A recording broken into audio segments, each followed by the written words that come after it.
Good day, everyone. Today, I'm talking about withholding tax. By the way, my name is Maria Alyosa Farog, a second-year BSEIS student of Taliban Polytechnic College. In this topic, you will be able to identify the withholding tax, to be able to describe the withholding tax table, and to be able to explain the different types and importance of withholding tax. Now, what is withholding tax? Before that, we have to know first what is income tax. So, what is income tax? The term income tax refers to a type of tax that governments impose on income generated by business and individuals within their jurisdiction. Now, what is withholding tax? Withholding tax is the amount an employer withholds from an employee's wages and pays directly to the government. The amount withheld is a credit against the income taxes the employee must pay during the year. The big difference between withholding tax and regular income tax is that with the latter it will be computed and filed. In other words, income tax is a tax that is imposed on the receipt of income. Withholding is not a type of tax. It is a method of collection of income tax. For example, let's say you are a freelancer with local clients. You must be familiar with withholding tax. Simply put, it is the amount of money that your client deducts from the amount you are supposed to receive. So if you are expecting, let's say, 3,000, you might end up getting 2,700 instead. Where did that missing 300 go? It went to your withholding tax. The withholding tax law requires your clients or payers to immediately take your taxes out of the income you earn from them. They report that income and remit the taxes to the BIR on your behalf. In other words, they become deputy tax collectors, whether they like it or not, every time they issue a payment to you. Since your payer is declaring your income to the BIR for you, you cannot deny to the BIR that you earned that income, and you cannot get out of paying taxes on it. Now, I'm going to quickly discuss on how to use withholding tax table. Here, you may plug in daily, weekly, semi-monthly, and monthly data.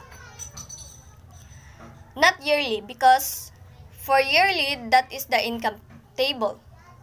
So here you will see compensation level, that is like the basis, and then the prescribed minimum withholding tax, which is also your income tax.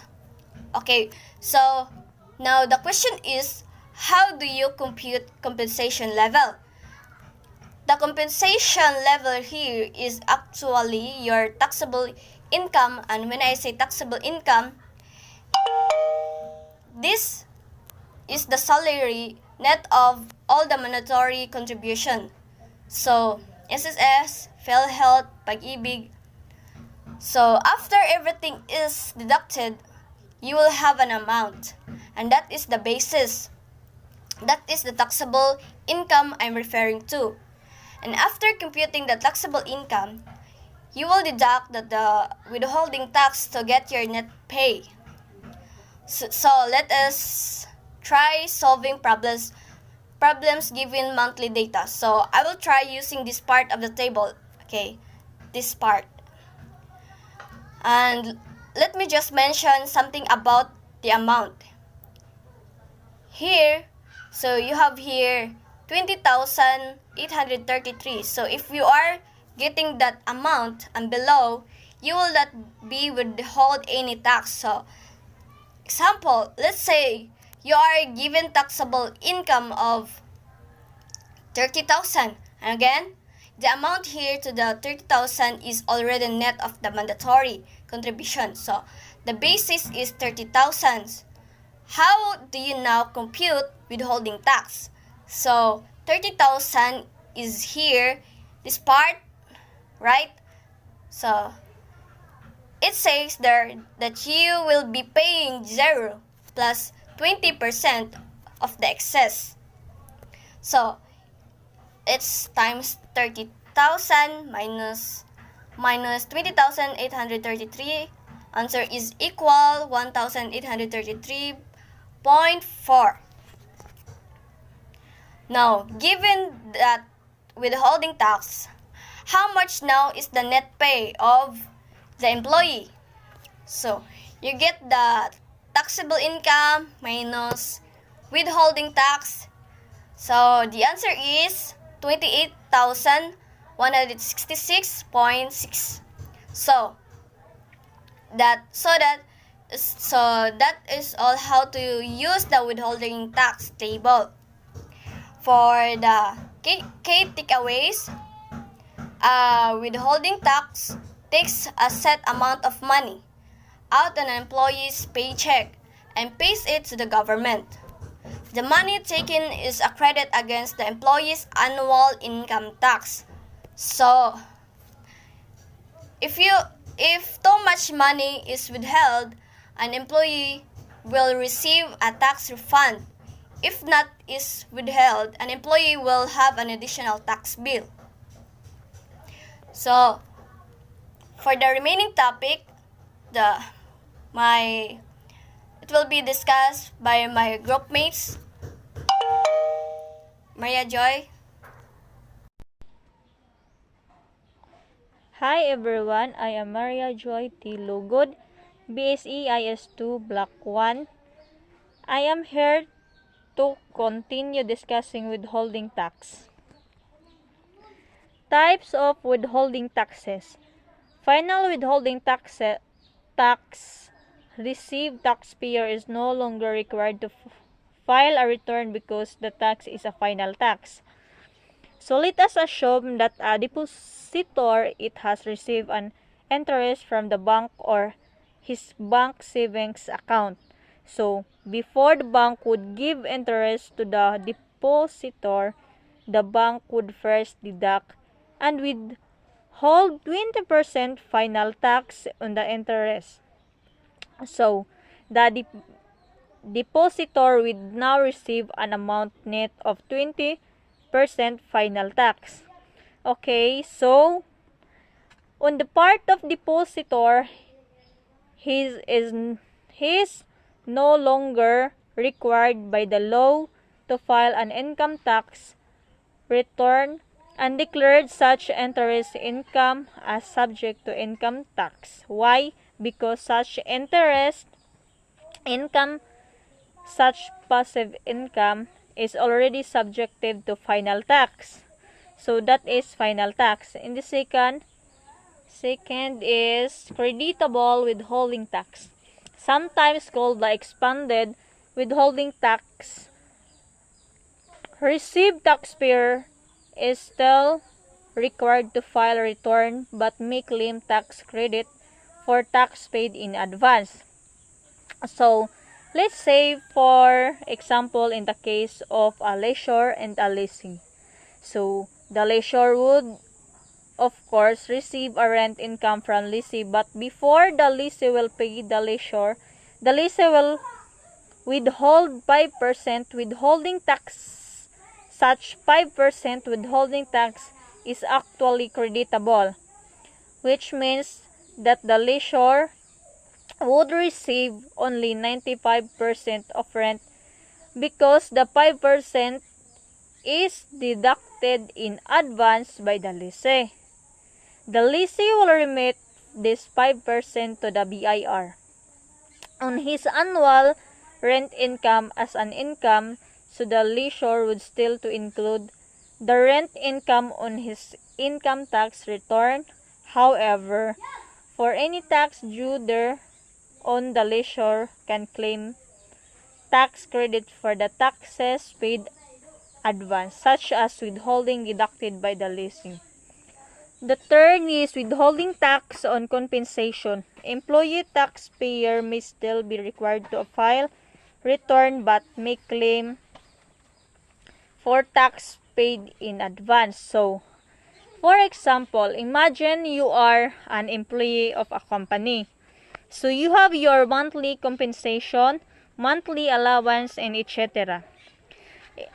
So, before would you receive your monthly income in your employer is required by the law to withhold certain amount from your compensation income as a withholding tax. So, when you file your annual compensation income as a withholding tax, so when you file your annual income tax return later that year, you can claim those withholding taxes. Withheld is deducted by the employer from your income tax due. Okay, similar to that, discountable withholding tax. So, let us compare and contrast withholding tax.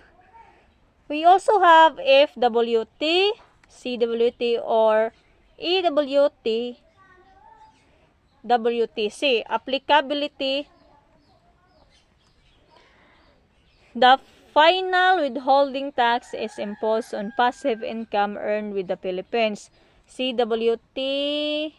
These are imposed on payment made by the buyer to their supplier. WTC. These are imposed on salaries paid when their employer. Timing. Withheld all sources. Before the payment is made, the taxes are already deductible. And CWTC withheld all sources and WTC withheld all sources. So, they are all the same.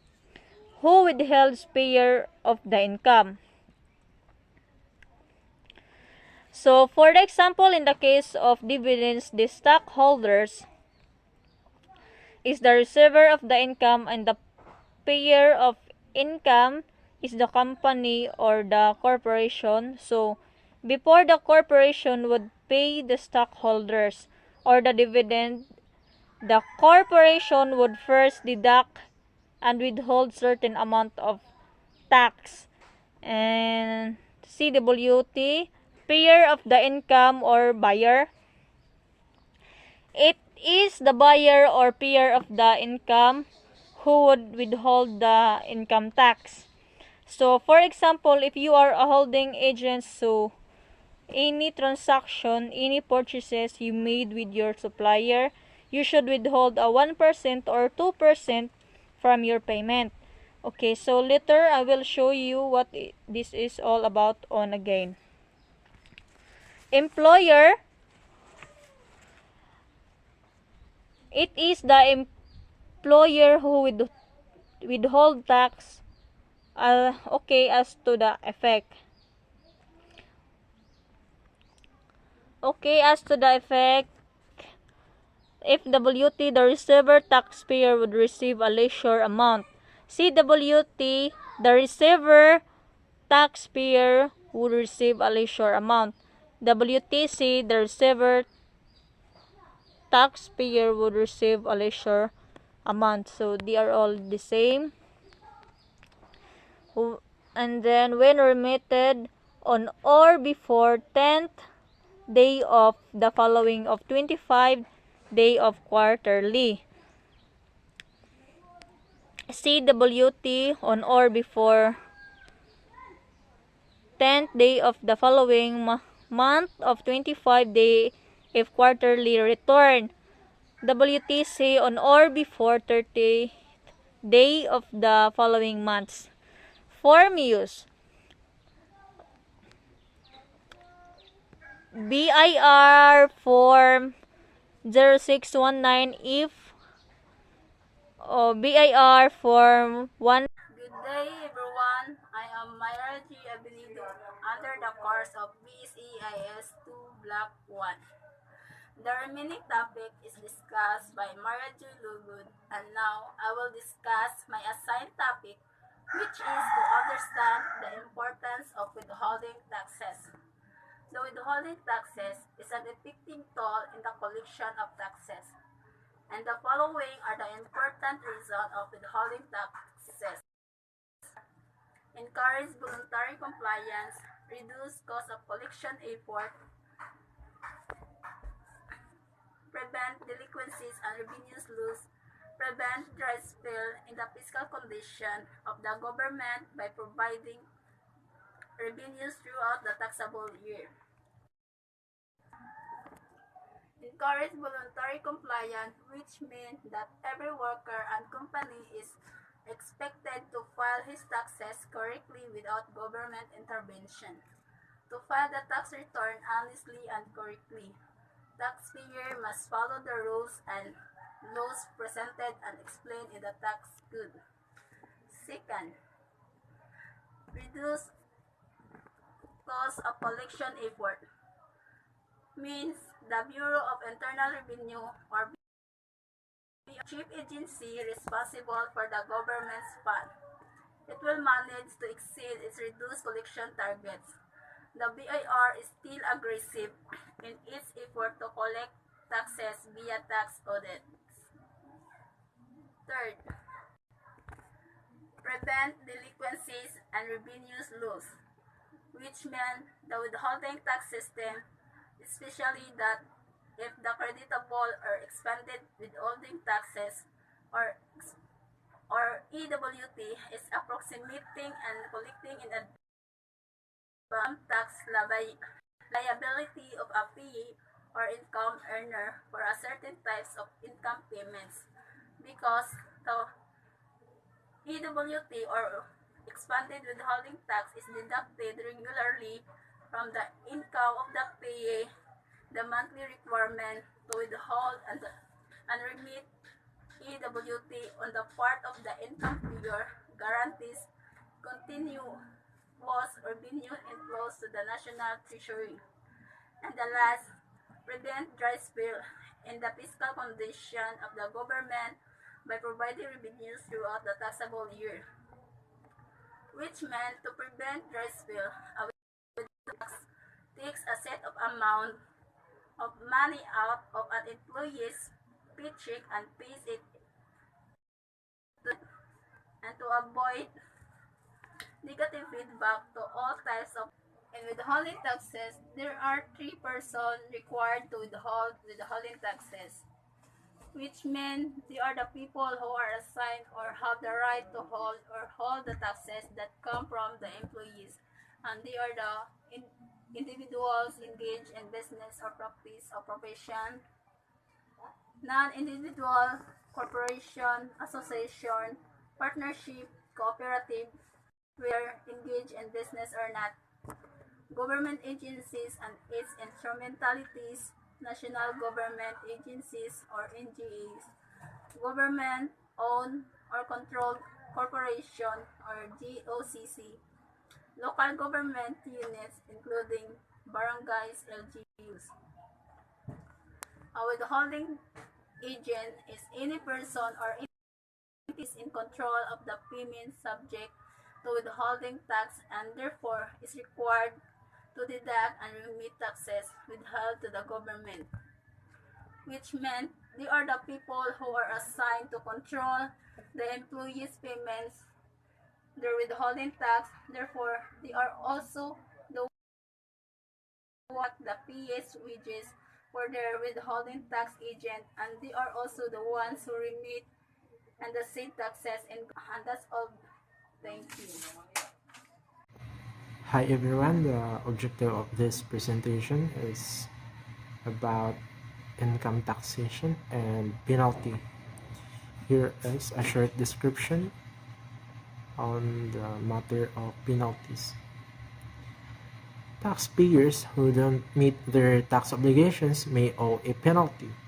The BIR or Authority from Internal Revenue may charge a penalty for various reasons, if including if you don't file your tax return on time, pay any tax you owe on time and in the right way, prepare an accurate return, provide accurate information returns. You may face a charge interest on a penalty if you don't pay it in full. There is a charge with some penalties every month until you pay the full amount you owe. And this is the explanation for the previous slide. There are three types of incomes subject to income tax as follows: ordinary or regular income, for example, business income and income from sale and dealings from property. Passive income derived from Philippine sources, that is, final withholding taxes, or interest income and dividend income. Third, capital gains subject to capital gains tax. For example, capital gains from sale of shares of stocks, a domestic corporation not traded in the local stock exchange. Okay, here. If a person who owe an obedience to the law shall incur punishment for her defiance of the constitutional law that a natural person derived from within territorial jurisdiction is subject to taxing authority. There are characters or reasons why the law imposes a fine or penalty. Our tax laws, as a rule, are civil in nature. They are not political, nor penal, nor criminal in nature. Our tax laws provide penalties, sanctions, and impose fines or imprisonment or both. The penalties are there to assure prompt payment of taxes. The penalties are not there to make our tax laws criminal or penal in nature. While others are prosecuted for violation, does not necessarily make our tax laws penal or criminal in nature. We still maintain its nature as civil. We do not apply the ex post facto law or the bill of attainder in the case of tax laws. And how we shall know if we owe a penalty? When the law charges you a penalty, it automatically sends you a notice or letter by mail. The notice or letter will tell you about the penalty, the reason for the charge, and what to do next. These notices and letters include an identification number. If we receive it's stated here, if we shall receive a notice or letter from the authority, we have to verify it first, the information and the received letter, whether it is correct or not. And if there is a chance you can resolve the issue in your notice or letter, a penalty may not apply and you will not be subject of any fines or punishment. And there are types of penalties may incur to the person who defy the law of taxation. Information return apply to taxpayers who don't file or furnish their required information return or pay statement correctly by the due date. Failure to file applies when you don't file your tax return by the due date. Failure to pay applies when you don't pay the tax you owe by the due date. Accuracy related applies when you don't claim all your income or when you claim deductions or credits for which you don't qualify. Failure to deposit applies when you don't pay employment taxes accurately or on time. Tax return preparer misconduct applies to tax return preparers who engage in misconduct. Dishonored checks applies when you when your bank doesn't honor your check or other form of payment. Underpayment of estimated tax by corporations applies when you don't pay estimated tax accurately or on time for a corporation. Underpayment of estimated tax by individuals applies when you don't pay estimated tax accurately or on time as an individual. Interest on penalty. Interest charged on penalties. The date from which we began to charge interest varies by the type of penalty.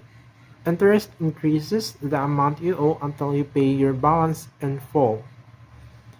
Failure to follow mandatory provisions will be charged with interest. Penalties and charges are as a result of your failure to follow mandatory provisions. There has a corresponding consequences. That's it. Thank you for watching my presentation.